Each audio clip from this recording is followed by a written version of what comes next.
já nos cumprimentamos pessoalmente, cumprimentei cada um dos senhores, mas o cumprimento coletivo continua valendo. Então, bom dia. Bom dia. Então, nós estamos confirmando hoje, nessa segunda-feira, 705 casos confirmados no estado de Rondônia. Nós temos, graças a Deus, 154 pacientes curados, 154 de pacientes curados. Infelizmente, lamentavelmente, nós temos 25 óbitos. Se fosse um, seria muito, mas infelizmente já temos 25. Nós temos nesse momento 82 pacientes internados, dos quais 49 são positivos e 33 são suspeitos. E os pacientes suspeitos, como eu já disse para vocês, eu volto a frisar, eles ocupam mais leito do que os pacientes confirmados. Porque quando eu tenho um suspeito, eu tenho que deixar ele sozinho na enfermaria. Enfermaria são de 4 leitos, eu não posso misturar suspeito.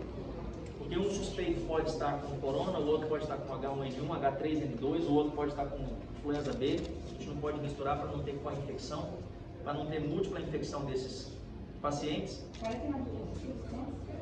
49 internados positivos confirmados e 33 suspeitos. Dos 49 internados, 22 estão na UTI e 27 estão internados em leitos clínicos. Dos 22 pacientes que estão na UTI, nós temos 3 no Semetron, 17 na AME, 1 no Regional de Cacoal e 1 no Hospital de Base. –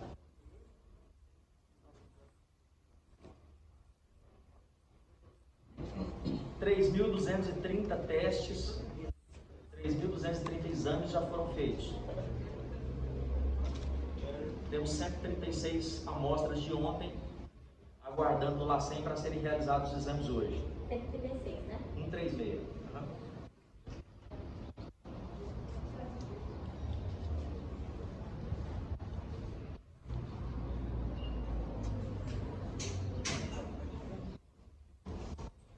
Pergunta, senhor. Secretário, sobre o João Paulo, o HB, os profissionais, o que você pode falar para a gente?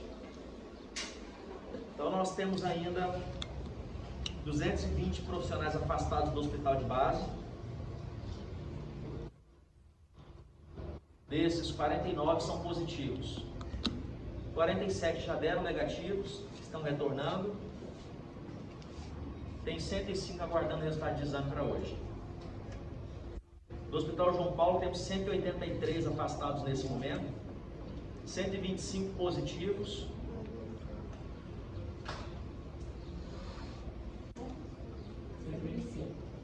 Deixa eu só confirmar se teve alguma atualização agora. Recebendo agora a atualização.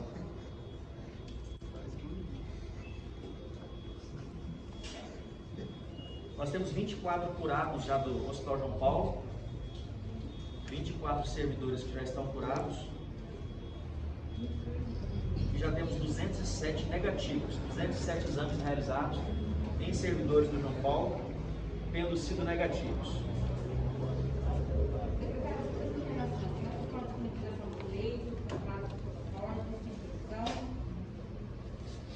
O Hospital Semetron está praticamente lotado, os leitos todos tomados, porque tem essa questão dos pacientes suspeitos. Nós tivemos que fazer um contrato de emergência com o Hospital Santa Marcelina no fim de semana para atender 20 vagas disponíveis para atender pacientes do Semetron. 20 vagas de leito? 20 vagas de leitos clínicos. Secretário, nesse último final de semana, o senhor Francisco, que está internado lá no Semetron, fez um vídeo, compartilhou nas redes, não sei se o senhor já tomou conhecimento desse vídeo. Então a pergunta que eu faço é, por que aconteceu com ele, se já foi dado o caminhamento com esse senhor que fez o vídeo, como é que está as obras lá no Semetron e o atendimento lá em questão do aparato físico para receber as pessoas que vão entrar lá? O Semetron é um hospital muito antigo e que está há 3 décadas sem reformas. Esse ano de 2000, na nossa gestão, nós demos agilidade no processo licitatório e começamos uma obra 44 dias atrás no Semetron. Essa obra está a todo vapor. A obra está andando. Inclusive, nessa obra contempla construção de uma nova UTI, novo auditório, central de esterilização, uma série de coisas. É uma obra grande que começou antes de termos casos em Rondônia de coronavírus. Essa obra é uma obra que tem previsão de 1 ano para ser terminada, não foi feita para Covid. Nós começamos lá atrás a falar sobre isso em 2019. E essa obra está a todo vapor. Se for ao Semetron agora, vamos ver que a obra está acontecendo lá, apesar de termos a Covid. Então, repetindo, é um hospital antigo que está há muitos anos aguardando essa reforma, pelo menos 20 anos está necessitando dessa reforma, e nessa gestão nós começamos 44 dias atrás, antes de Covid aqui, nós começamos a reforma. É uma mega ampliação com reforma de quase 12 milhões de reais. Obra prevista para 1 ano, e no momento nenhum a obra parou, a obra continua. E o Semetron realmente precisa da obra.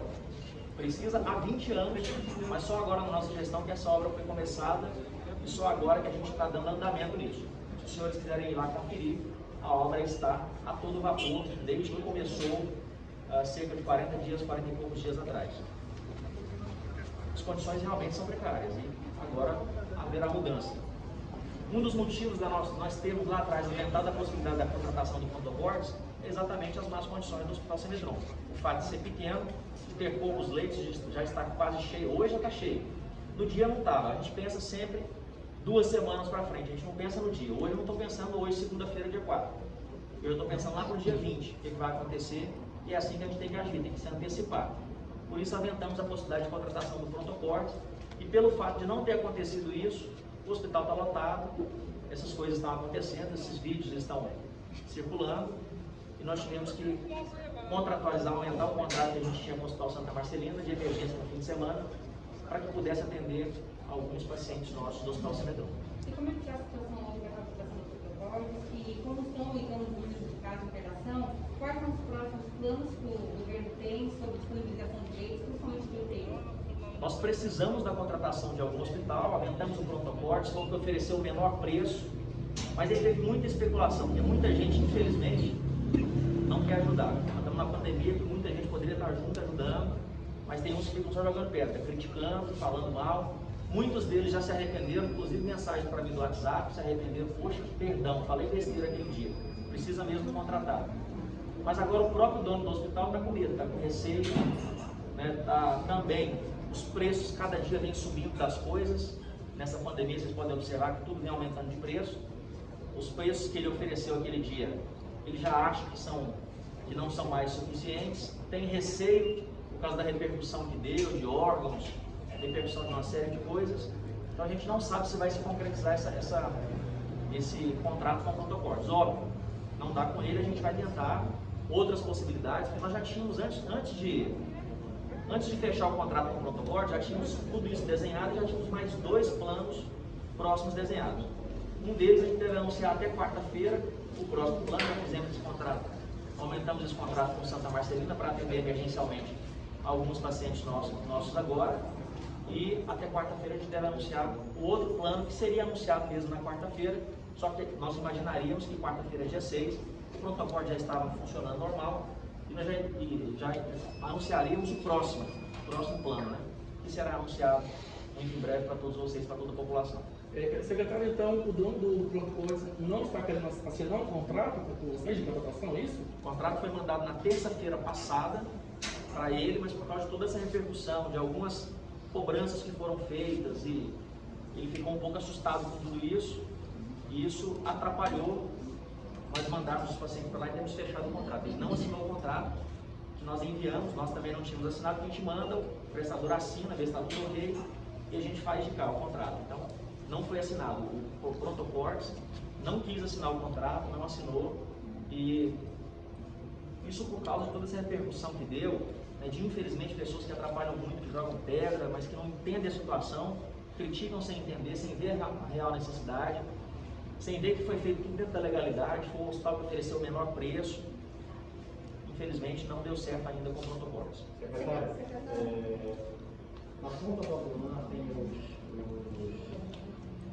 os pacientes da ponta do ambulância estão sendo levados para o Acre, algumas inclusive de Acrelândia, que faz parte do Acre, mas fica ali próximo de Nova Califórnia, eles saem de Acrelândia, vêm para Nova Califórnia, tem um grupo muito grande positivado em Acrelândia, e de Nova Califórnia estão saindo para Rio Branco. Ontem me passaram uma informação, inclusive de Extrema, do Hospital Regional de Extrema, e fizeram o teste em Extrema e estão se tratando em Rio Branco. Como é que está sendo contabilizado esses pacientes aqui no estado de Rio Branco?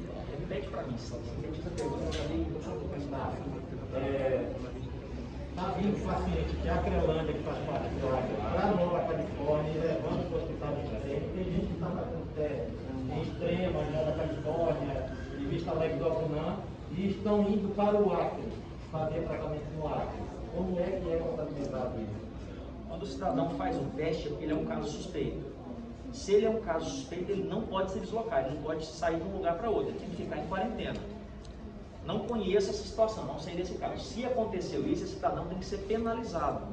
Quando faz o teste, ele é um cidadão suspeito e não pode, em hipótese alguma, sair, porque sendo suspeito pode confirmar positivo. E se ele tiver confirmado positivo e estiver circulando para outros lugares, ele pode estar levando o vírus. Ele tem que ser tratado onde ele foi confirmado. Então, essa situação não chegou ao nosso conhecimento, mas se estiver acontecendo, quem tiver essa informação tem que denunciar especificamente aquela pessoa, porque isso não pode acontecer. Secretário, qual ou quais os parâmetros que estão sendo utilizados para dar um laudo de curado da Covid-19? Nós estamos seguindo rigidamente o protocolo do Ministério da Saúde e da Organização Mundial de Saúde. Então, tudo que tem de protocolo desses dois órgãos principalmente, nós temos seguido à risca. Então, para definir caso confirmado, caso curado, ausência de sintomas, tudo isso, critério clínico epidemiológico para confirmação de caso, tudo isso seguindo rigidamente o protocolo do Ministério da Saúde e da Organização Mundial de Saúde. Secretário, os números estão aumentando e a cada dia a gente percebe também o aumento das portas do comércio. Você viu, por exemplo, acabou de pegar uma grande igreja, uma comércio, você quer dizer que está quase toda aberta. Existe algum plano já do Estado para atuar de forma mais intensa essa fiscalização e a conscientização das pessoas? Existe. A Polícia Militar tem agido. A Polícia Militar tem trabalhado intensivamente, tanto no comércio quanto em festas, em velórios, que as pessoas infelizmente estão desrespeitando. Mas isso depende muito da conscientização de cada um de nós, da responsabilidade social. Cada um de nós tem que fazer a nossa parte. Não adianta ter decreto, não adianta ter a gente orientar, a Organização Mundial de Saúde falar, o Ministério da Saúde também. Se cada um de nós não tivermos a nossa responsabilidade, infelizmente, a gente anda pelas ruas e vê pessoas sem máscara. Infelizmente, a gente fica sabendo de velórios onde tinham 50, 60 pessoas. E velório é um dos lugares onde mais se infecta, que as pessoas se cumprimentam, se abraçam, estão compadecidas umas com as outras. Já tem vários relatos mundo afora, inclusive em Porto Velho, de família inteira que pegou Covid num velório, porque uma pessoa veio de fora e etc. Então, cada um de nós tem que fazer a nossa parte, não adianta. E todos nós temos que ser fiscais. Viu alguém sem máscara? Ei, coloca a máscara, por favor. Viu alguém fazendo alguma reunião, festa, velório? Ei, não pode. Mais de 5 pessoas não pode. Cuidado, vai transmitir o vírus. Daqui a pouco, muita gente contagiada, e como você disse, o número está aumentando. Quanto mais gente infectada, maior a chance de ter gente na UTI, maior a chance de ter gente grave. E, infelizmente, maior a probabilidade de existirem mortes. Mas, secretário, como fazer isso num local como o Isqueiro do Passo, por exemplo? Centenas de pessoas todo dia pela parte da manhã e final da tarde, e a grande maioria, quase que na totalidade, ninguém usa máscara. O que fazer com esse pessoal? Eles vão chegar e pedir para usar máscara? Isso, né? Responsabilidade social. Infelizmente, muita gente não tem. A maioria a gente observa que tem responsabilidade, que não se aglomera, que está usando máscara, que segue as recomendações. Mas nem todos seguem, infelizmente. Secretário, nesse último final de semana também a Justiça Federal, ela no liminar, que ela suspendeu alguns atos do decreto assinado pelo governador Marcos Rocha pelo senhor. Gostaria que o senhor desse posicionamento da Secretaria do Governo do Estado em relação a essa liminar e também falar sobre o que pode ou não pode com a recomendação do governo do Estado com relação à abertura gradual do comércio, templos religiosos e coisas desse tipo.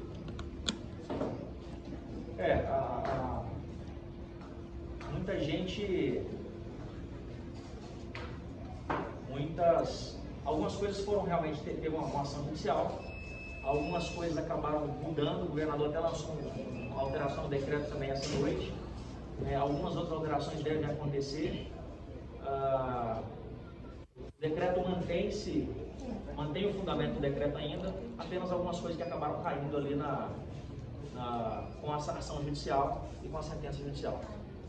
Secretário, não precisa de informação do paciente que veio a óbito pela Covid-19 e o corpo teria sido enviado para tratar a Mirim.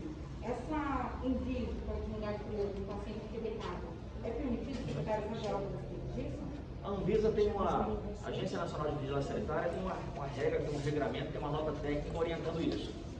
Os translados interestaduais têm restrições, os translados intermunicipais têm algumas orientações que, se seguir todas aquelas recomendações, eles podem ser feitos, os translados. Mas a gente orienta que o ideal é que não fosse transladado. Se falecer em Porto Velho, se fosse sepultado em Porto Velho, obviamente a gente tem que respeitar a definição da família e seguir as regras da Anvisa.